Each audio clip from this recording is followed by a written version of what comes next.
Oke, jadi di video kali ini ya, gua bakal bahas perbedaan antara orang kaya itu mengelola uang dan orang miskin yang mengelola uang. Dan gua ngomong di sini itu bukan cuman sebagai orang yang baru ya di dunia keuangan, di dunia investasi, tapi gua udah malang melintang ya. Gua udah lihat banyak berbagai macam industri.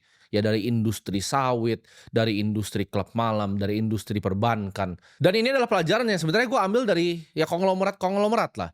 Kita ngomong di sini top 10 udah banyak dari mereka yang gua ketemu, gitu.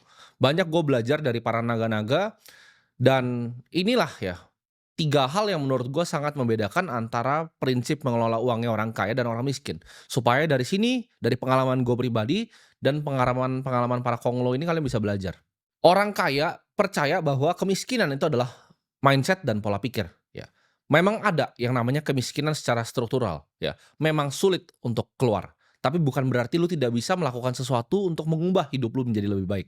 Dengan ilmu dan mindset yang matang, kalian pasti bisa sedikit lebih baik keluar dari kondisi kalian sekarang.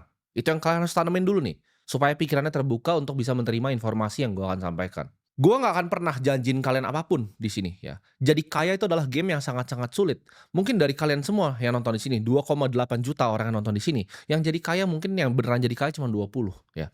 Tapi gue percaya kalau kalian fokus, kalian disiplin, kalian dengerin apa kata-kata yang keluar dari mulut gua, hidup kalian akan sedikit lebih baik ya.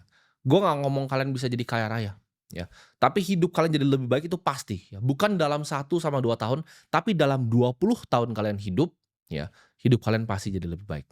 Nah, ini perbedaan yang paling fundamental pertama ya, dari orang kaya dan juga orang miskin ya. Karena gue juga punya kenalan orang yang miskin gitu loh, yang kerja sama gue ada yang masih golongannya miskin. Jadi gue suka sama ngobrol gitu, gue survei, kadang gue biasa ngobrol sama satpam juga, kadang gue ngobrol dengan konglomerat. Ya, ini perbedaan yang paling fundamental menurut gue. Orang kaya itu investasi, orang miskin tuh fokusnya konsumsi. Jadi fokus tujuan hidup dari uangnya itu udah berbeda. Orang miskin tuh fokus ya kan dia kerja, ya kan dapat gaji, bayar cicilan, bayar tagihan, habis itu sisanya apa?